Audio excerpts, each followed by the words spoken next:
Students कैसे हैं आप लोग। उम्मीद करता हूं आप लोग स्वस्थ होंगे, मस्त होंगे, अपनी पढ़ाई में व्यस्त होंगे। दोस्तों आज के वीडियो में हम क्लास 12 बायोलॉजी के सभी महत्वपूर्ण टिप्पणियों पे आधारित प्रश्नों को पढ़ेंगे। जो जिस प्रकार से हमारा प्रश्न आता है कि इस पर टिप्पणी लिखिए, जैसे कि दिखता है कि दोहरे निषेचन पर टिप्पणी लिखिए या द्विनिषेचन पर टिप्पणी लिखिए। तो इसी प्रकार से आज के वीडियो में हम 20 टिप्पणियों को पढ़ेंगे। बस इतना ही आपको तैयार करना है, इससे बाहर टिप्पणी आपके बोर्ड एग्जाम में नहीं आएगा, क्योंकि इससे ज़्यादा इंपॉर्टेंट टिप्पणी आपके कोर्स में ही नहीं है। तो हमारा टारगेट है हर बच्चा 95% पाए, तो इसीलिए हम मेहनत कर रहे हैं। आप भी मेहनत कीजिए। तो ये वीडियो को करते हैं स्टार्ट। वीडियो में लास्ट तक बने रहिएगा। अगर आप वीडियो पर नए तो वीडियो को लाइक कर दीजिए, चैनल पर नए सब्सक्राइब कर दीजिए, बेल आइकन को प्रेस कर दीजिए, क्योंकि बोर्ड एग्जाम के हर इंपॉर्टेंट टॉपिक का वीडियो आपको चैनल पर डेली मिलता रहेगा। तो ये वीडियो को स्टार्ट करते हैं। देखिए क्वेश्चन हमारा पहला क्या है।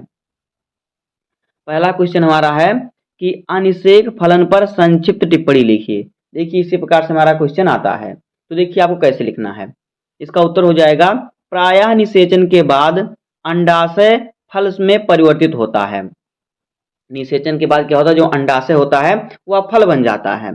लेकिन कभी कभी बिना निषेचन के ही अंडाशय फल में विकसित हो जाता है।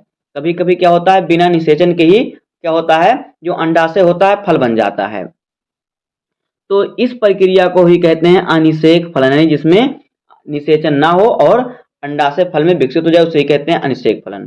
तथा इससे प्राप्त फल को अनिषेक फल कहते हैं।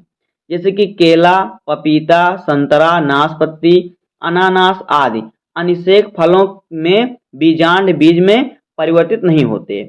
जो अनिषेक फल होता है उसका जो बीजांड होता है वो बीज नहीं बनता है, अर्थात फल जो होता है बीज रहित होता है। उसमें क्या होता है, उसमें फल में बीज नहीं होता है।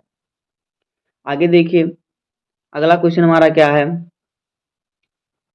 अगला क्वेश्चन है बहुभ्रूणता पर संक्षिप्त टिप्पणी लिखिए। तो देखिए प्रायः एक बीज में एक ही भ्रूण का विकास होता है, लेकिन कभी कभी एक ही बीज में एक से अधिक भ्रूण विकसित हो जाते हैं। तो इस घटना को क्या कहते हैं, बहुभ्रूणता कहते हैं। क्या कहते हैं, यहाँ पर रहेगा बहुभ्रूणता। इस घटना को कहते हैं, इस प्रकार से रहेगा। यहाँ पे देखिए बहुभ्रूणता। यहाँ बहुभ्रूणता की खोज सर्वप्रथम लुवेनहाक नामक वैज्ञानिक ने संतरे के पौधे में की थी। देखिए हमारा जो बीज होता है इस प्रकार से बीज बना होता है। अब देखिए इसमें एक ही पौधा निकलता है, लेकिन कभी कभी होता है क्या, एक ही बीज से 2-3 भ्रूण निकल जाते हैं। यानी भ्रूण का मतलब जो उसमें अंकुरित होता है। तो अगर किसी बीज में एक से अधिक अंकुर निकल रहे हैं, तो एक से अधिक भ्रूण निकल रहे हैं, तो ये हो जाता है बहुभ्रूणता। इसे ही कहते हैं बहुभ्रूणता। इसकी खोज किसने, ल्यूवेनहाक ने सर्वप्रथम कहा संतरे के बीज में की थी। अगला देखिए क्वेश्चन क्या है। अगला क्वेश्चन हमारा है कि दोहरा निषेचन पर संक्षिप्त टिप्पणी लिखिए। तो देखिए उत्तर इसका हो जाएगा पराग नलिका में दोनों नर केंद्रक नर युग्मक की तरह कार्य करते हैं तथा भ्रूण कोश में पहुंचने के बाद इनमें से एक नर युग्मक अंड कोशिका से निषेचित हो जाता है।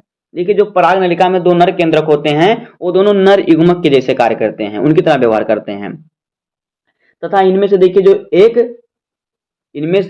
जो एक नर युग्मक होता है, जब ये भ्रूण कोश में पहुंच जाते हैं उसके बाद जो एक नर युग्मक होता है वो अंड कोशिका से निषेचित हो जाता है। लेकिन जो दूसरा नर युग्मक होता है वह द्वितीय केंद्रक से निषेचित हो जाता है। अर्थात यहाँ पर एक ही भ्रूण कोश में 2 बार निषेचन की प्रक्रिया हो रही है, इसलिए इस प्रक्रिया को ही दोहरा निषेचन या फिर द्विनिषेचन कहते हैं।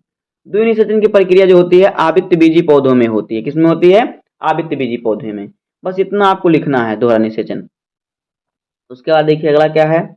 ये सभी हमारे टिप्पणी पर आधारित प्रश्न है, तो टिप्पणी आपका यहीं से पूछा जाएगा। अगला क्वेश्चन है कि उल्ब वेधन या फिर एमनियोसेंटेसिस पर संक्षिप्त टिप्पणी लिखिए। तो देखिए इसका उत्तर हो जाएगा कि यह एक ऐसी तकनीकी है जिसका उपयोग करके गर्भावस्था में भ्रूण की गुणसूत्रीय असामान्यता तथा अन्य व्यवस्था की जानकारी के लिए किया जाता है। देखिए जो उल्ब भेदन या फिर इसी का इंग्लिश होता है एमनियोसेंटेसिस, इसका प्रयोग क्या होता है, यह एक ऐसा तकनीकी है जिसका प्रयोग गर्भाशय में जब भ्रूण है, जब जो शिशु है भ्रूण के रूप में माता के गर्भाशय में होता है, तभी उसके जो गुणसूत्रीय असमानता होता है, रोग होता है, आनुवांशिक, इसका पता लगाया जा सकता है। इसमें गर्भ से एमनियोटिक द्रव को इंजेक्शन के माध्यम से निकाला जाता है। गर्भाशय से क्या होता है, एमनियोटिक द्रव जो होता है, एमनियोटिक द्रव उसको सिरिंज यानी इंजेक्शन के द्वारा बाहर निकालते हैं तथा इस द्रव का नमूना लेकर इसमें गुणसूत्र की असमानताओं का क्या करते हैं, निरीक्षण करते हैं, इसे जांच करते हैं। लेकिन इसके द्वारा लिंग की भी जांच की जाती है। इसी के द्वारा क्या होता है, ये भी पता चल जाता है कि जो पेट में है लड़का है लड़की है। यही कारण है कि आजकल इस तकनीकी का दुरुपयोग कन्या भ्रूण हत्या के लिए किया जाने लगा है। भारत सरकार ने लिंग परीक्षण को गैर कानूनी घोषित कर दिया है और इसको क्या कर दिया है, इसको बंद कर दिया है। इस प्रकार से हो जाएगा इस पर टिप्पणी।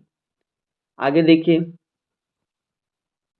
अगला क्वेश्चन हमारा है कि चिकित्सीय संगर्भता समापन पर टिप्पणी लिखिए। तो देखिए, गर्भ अवधि पूर्ण होने से पहले ही भ्रूण को समाप्त कर देना चिकित्सीय संगर्भता समापन कहलाता है।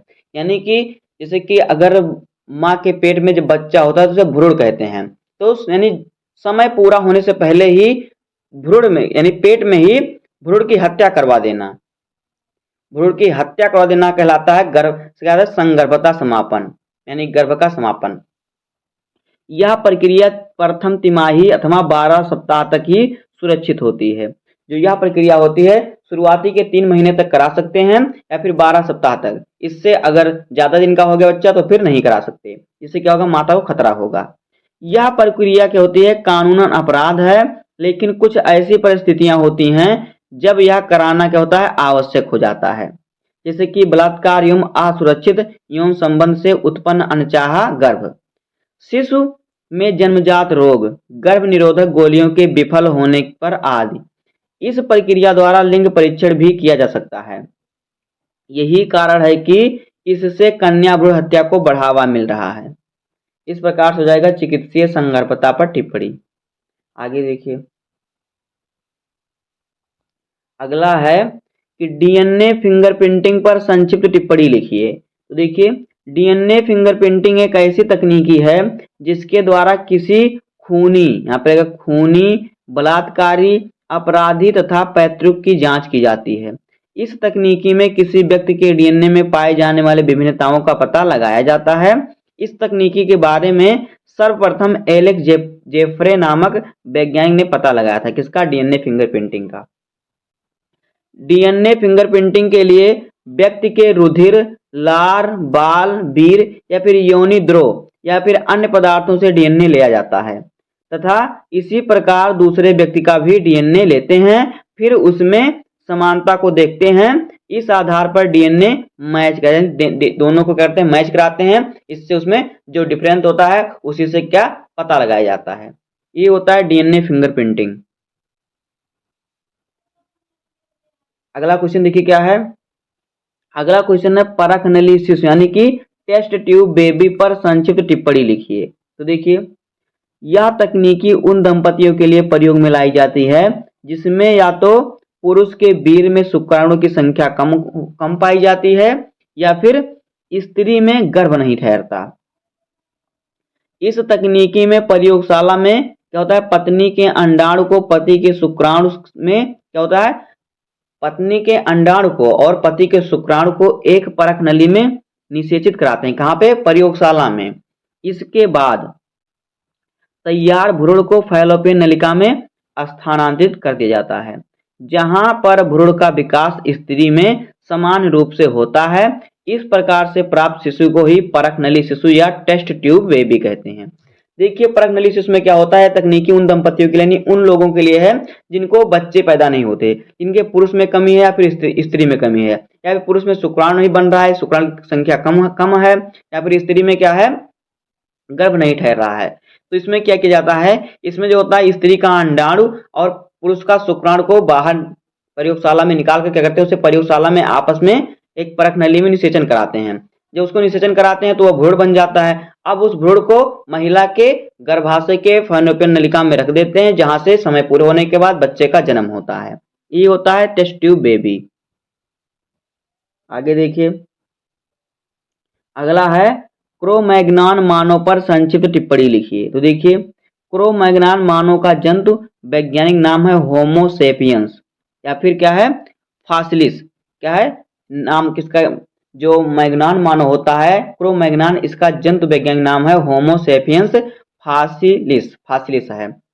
क्रो-मैग्नान मानव जो है, जो क्रो-मैग्नान मानव है, यह आधुनिक मानव के अधिक समीप है। आधुनिक मानव का विकास लगभग 10,000 वर्ष पूर्व मैग्नान मानव से चतुर्थक कल्प में हुआ था। क्रो-मैग्नान मानव लगभग 50,000 वर्ष पूर्व विकसित हुए। इनकी लंबाई लगभग 150 से 180 सेंटीमीटर थी। इनका चेहरा चौड़ा, भौहें हल्की सा क्या है, थोड़ी अस्पष्ट थी। ये कला प्रेमी, बुद्धिमान और मुर्दों को दफनाते थे। कौन? जो क्रो-मैग्नान मानव थे। उसका देखिए अगला क्वेश्चन क्या हो जाएगा। अगला क्वेश्चन है टीकाकरण पर संक्षिप्त टिप्पणी लिखिए। तो देखिए, मृत या निष्क्रिय सूक्ष्म जीवों या उनके उत्पादों से बने पदार्थों को टीका कहते हैं तथा टीका को शरीर में प्रवेश कराने की प्रक्रिया को ही कहते हैं टीकाकरण। टीकाकरण विभिन्न प्रकार के रोगों जैसे कि पोलियो, डिप्थीरिया, काली खांसी, टिटेनस, चेचक आदि रोगाणुओं के विरुद्ध सक्रिय उपार्जित प्रतिरक्षा प्रदान करता है। टीका जो होता है, टीका स्मृति 8 तथा टी कोशिकाएं बनाता है। बी तथा यहाँ पर रहेगा बी तथा टी कोशिकाएं बनाता है, जो रोगजनक को शीघ्र ही पहचान लेता है तथा प्रतिरक्षी बना लेता है। इस प्रकार से जाएगा टीकाकरण पर टिप्पणी। आगे देखिए, अगला है एल्कोहल के दुरुपयोग यानी दुष्प्रयोग पर संक्षिप्त टिप्पणी लिखिए। तो देखिए, एल्कोहल को सामान्य रूप से शराब या मदिरा के नाम से जाना जाता है। जो शराब होता है उसी का नाम है एल्कोहल। तो एल्कोहल को गांव की भाषा में शराब या मदिरा के नाम से जानते हैं। अब देखिए एल्कोहल क्या होता है। देखिए, एल्कोहल जो होता है यह विश्व में सबसे अधिक प्रयोग में लाया जाने वाला मादक पेय पदार्थ यानी पीने वाला नशीला पदार्थ जो विश्व में सबसे अधिक ज्यादा उपयोग में लाया जा रहा है।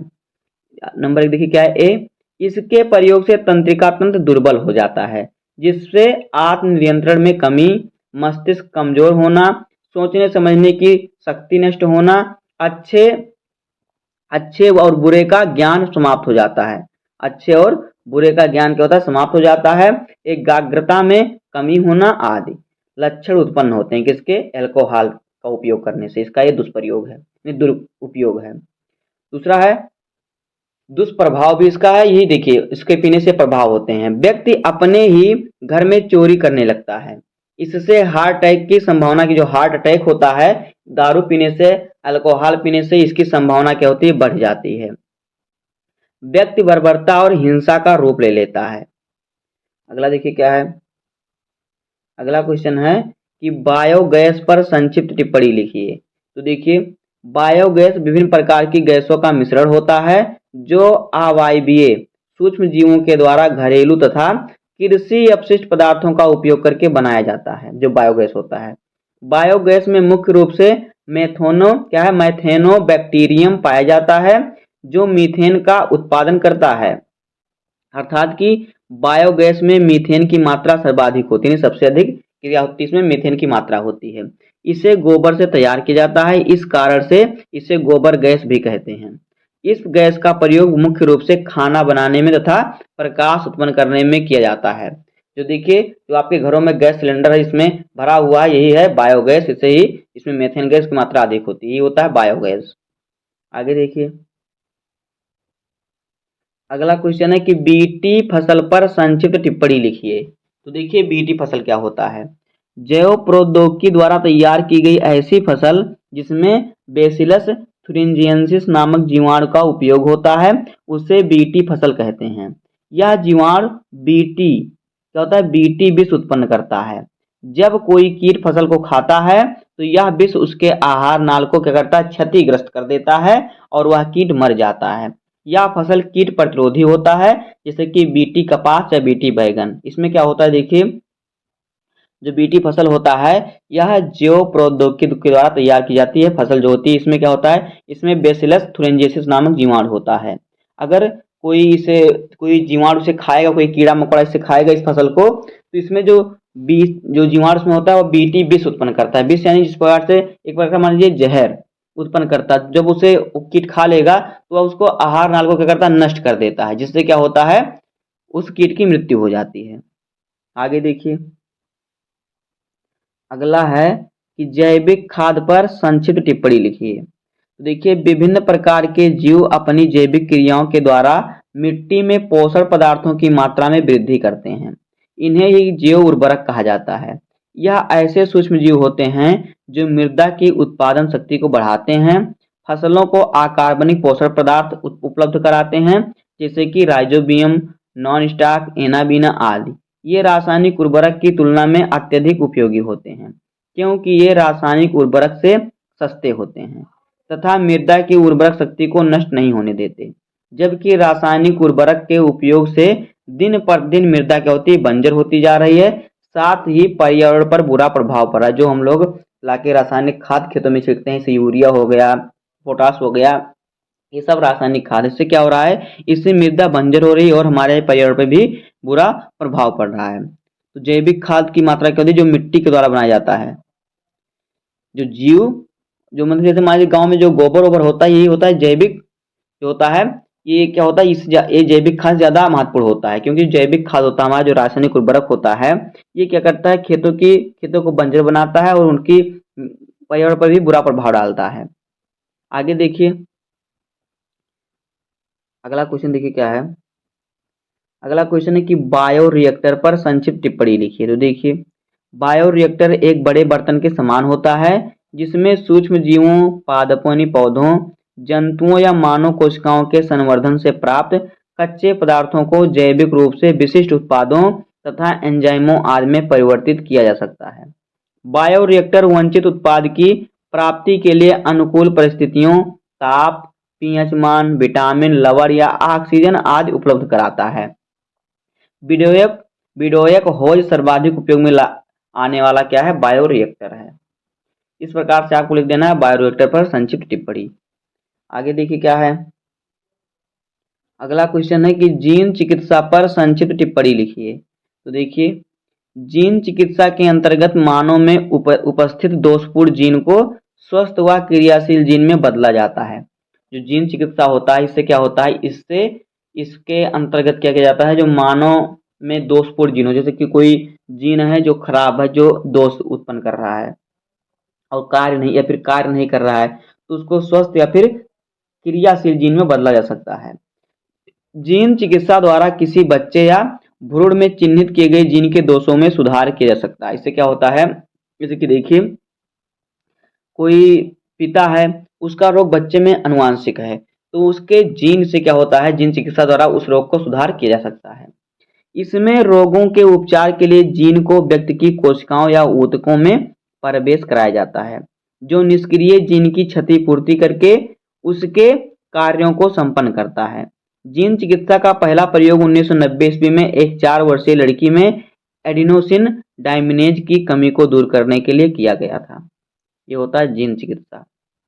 आगे देखिए, अगला है कि सहभोजिता पर संक्षिप्त टिप्पणी लिखिए। तो देखिए, दो जीवों के बीच होने वाली ऐसी पारस्परिक क्रिया जिसमें एक जीव को लाभ होता है लेकिन दूसरे जीव को ना तो लाभ होता है और ना ही हानि होती है, तो इस संबंध को क्या कहते हैं, सहभोजिता कहते हैं। जैसे कि आम के पेड़ तथा आर्किड में संबंध। जैसे कि देखिए, गांव में आप लोग सुनते होंगे कि आम के पेड़ पर देखिए बना का पौधा उगता है। एक कहीं कहीं आम के पेड़ के ऊपर कोई पौधा उगा रहा है तो बना का पौधा होता है। तो उससे क्या हो रहा है, उससे बना का पौधा उसको तो फायदा हो रहा है, लेकिन आम को ना उससे कोई लाभ है ना कोई उससे हानि है।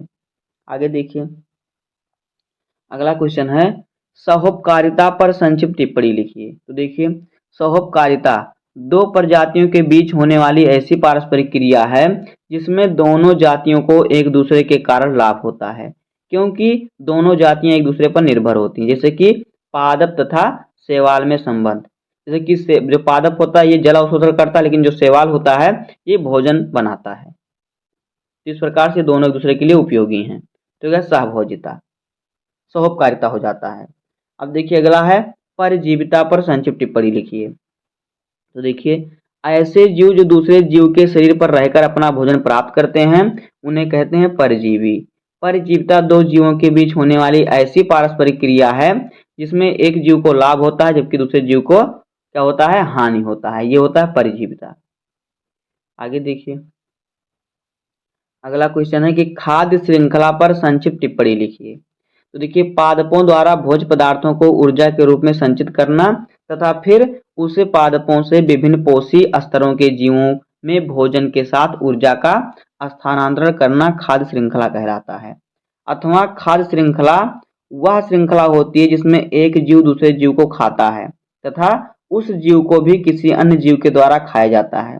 खाद्य श्रृंखला का अंतिम स्तर अपघटक क्या होता है? अपघटक होता है, जो मृत उत्पादक व उपभोक्ता के जटिल कार्बनिक पदार्थ का अपघटन करके उन्हें सरल कार्बनिक पदार्थ में तोड़कर उनका पुनः चक्रण करता है। देखिए, खाद्य श्रृंखला को संतुलित कैसे होता रख सकते हैं, कैसे संतुलित रहता है। देखिए, जैसे कि जो कीट हैं, कीट पतंगों को मेढक खाता है, अब मेढक को सांप खाता है, सांप को मोर खाता है, तो इस प्रकार से मोर को भी कोई जंतु खाता है। तो देखिए, अगर इनमें से मान लीजिए कि मेढक मर गया, मेढक की प्रजाति समाप्त हो जाएगी, तो कीट पतंगों की संख्या क्या हो जाएगी? वृद्धि हो जाएगी, इनकी संख्या बढ़ जाएगी।